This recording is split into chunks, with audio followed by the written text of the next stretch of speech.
Okay guys, we got something a little different today. We're going to be doing a service on a Yanmar 3YM30. Grab this bag, and this. We're also going to be doing a diagnose on a no start, why it won't start up, which is very strange for 3YM engines to not start.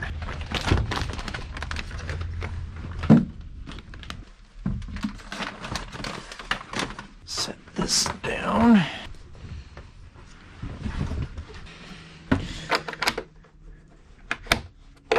There's one. Nothing on this side. It's this.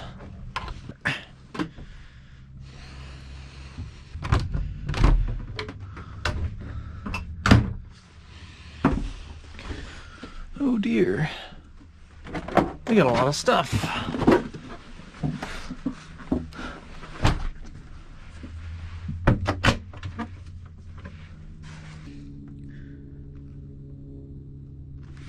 Okay, so everything's looking pretty decent. We'll get started then. So shut this off. Take a look all around here. Looks like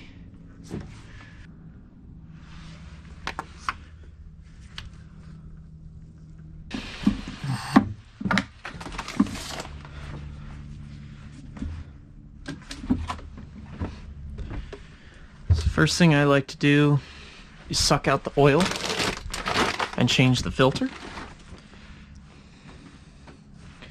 So what I'm going to do, we've closed the through hole so we shouldn't have anything there. There's a dipstick on these right here. You can pull that dipstick out. And then I have a West Marine sucker, and they come with these ends right here. And these ends fit perfectly onto the end of the dipstick tube for Yanmars.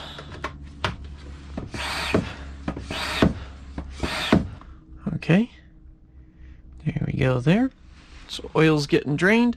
I'm gonna go grab our box of parts and we'll start on the impeller too. Okay, so what we can do while we're waiting for that is the oil filter. The oil filters should not be difficult to come off, but that doesn't mean they aren't.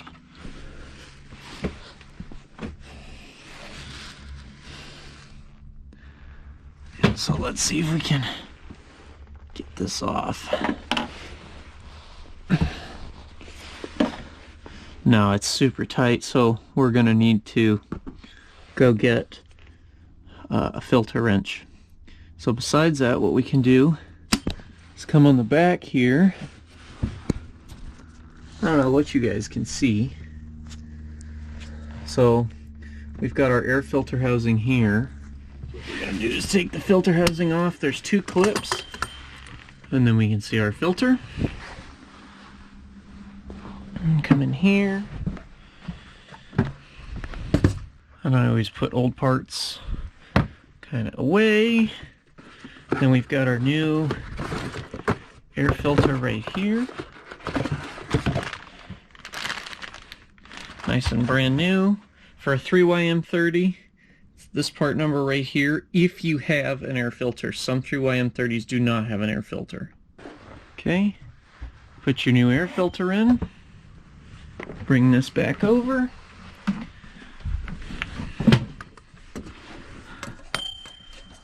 Kind of line it back up.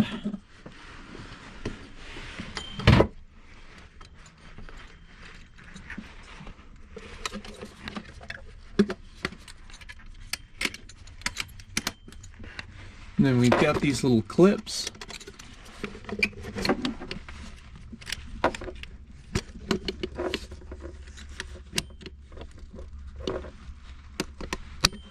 Right here, there's one. The other side, there's exactly another one. Okay. There's our air filter. We also have a fuel filter right here, so we'll have to go over that. We'll also take a look and see if there's a fuel filter in the back. We'll have to get all the peripherals out of the way, and then we can deal with the engine.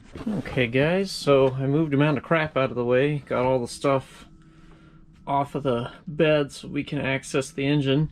The oil has pretty much finished.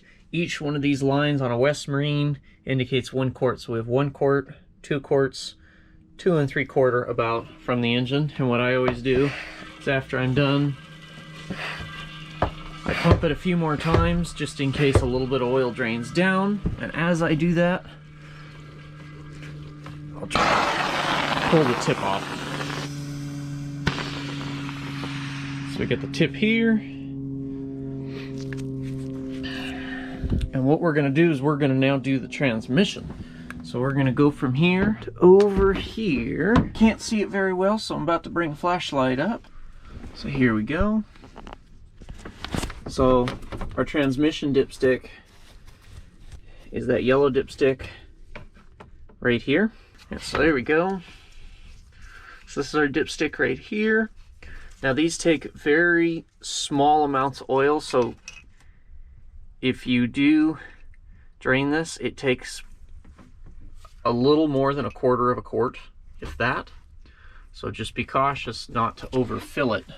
So I'm going to insert our stick into the very bottom. I'm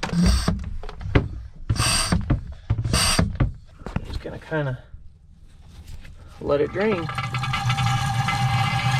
There we go. Doesn't take too much oil. So once we're done draining, I'm going to go move this out of our way, and then we'll come back. Okay guys, so we've sucked out the oil up here. We've turned the through hole off for our water inlet, which goes right here. So next we're going to be doing an impeller. So you're going to need a few things. You're going to need a bag to collect your water. A bag with no holes, mind you. If it has holes, you're going to have problems. As well as a hose clamp tool. And an 8mm. Actually, no, they changed these over to 7. So we will use a flat blade because they give you either option. You can either use a flat blade or you can use a 7mm. So first things first, we're going to try to drain all the water out of this. So I'm going to use this hose clamp tool and loosen the hose clamp on the lower part of the pump.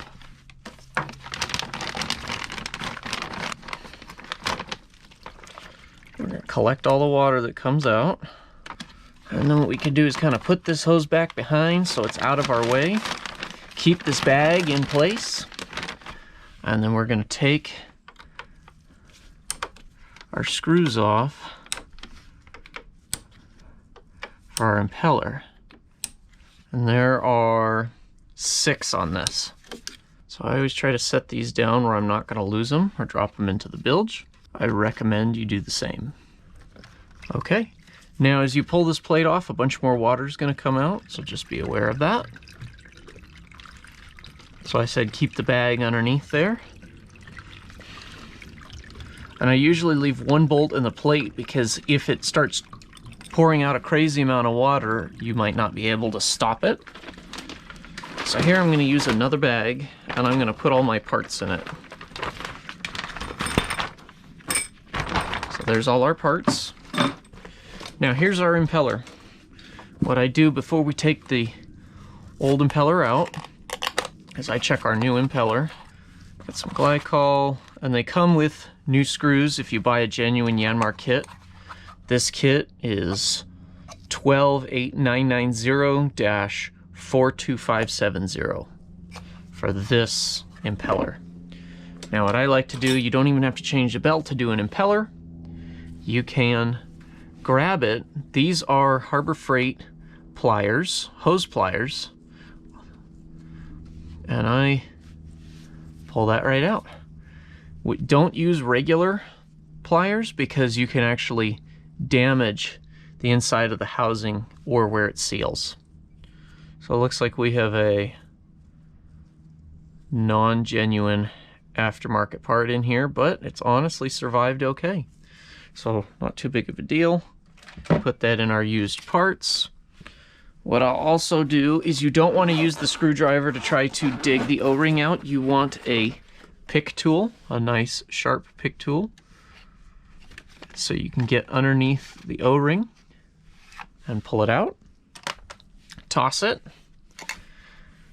And I like to put out facing the Johnson symbol, the symbol for who makes the pump. And contrary to popular belief, you can put this impeller in either direction and it won't hurt the impeller, because when the engine stops, it rotates back and forth. So these impellers, they're rubber. You can put them in where the blades are the opposite direction and it will not hurt the engine at all. It'll be fine.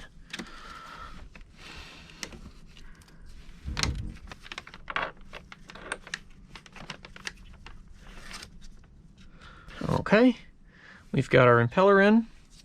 I'm going to put a little glycerin impeller lubricant in here so that when the impeller starts for the first time, it is not dry. Then what we've got after is the new O-ring. So we're going to put our new O-ring in. There we go. And now we're going to get our plate, and we're going to use all the new screws.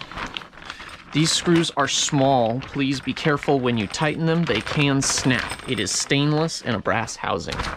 So just be very, very careful. And if I was the boat owner, I would keep the old impeller screws just in case you drop one in the bilge.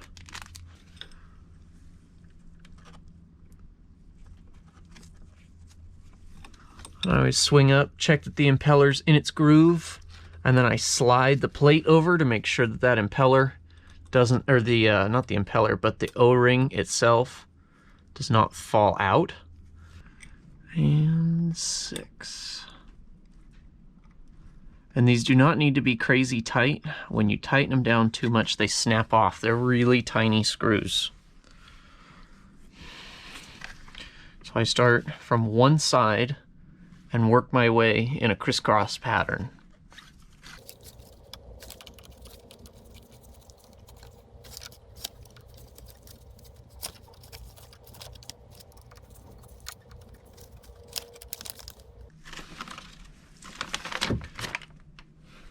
Okay, now put your hose back on and tighten the hose clamp. Okay, and there's our impeller. We don't actually need this to be off to change any of the belts. So the belts will come later. Alrighty guys, that's it for the impeller part of the service.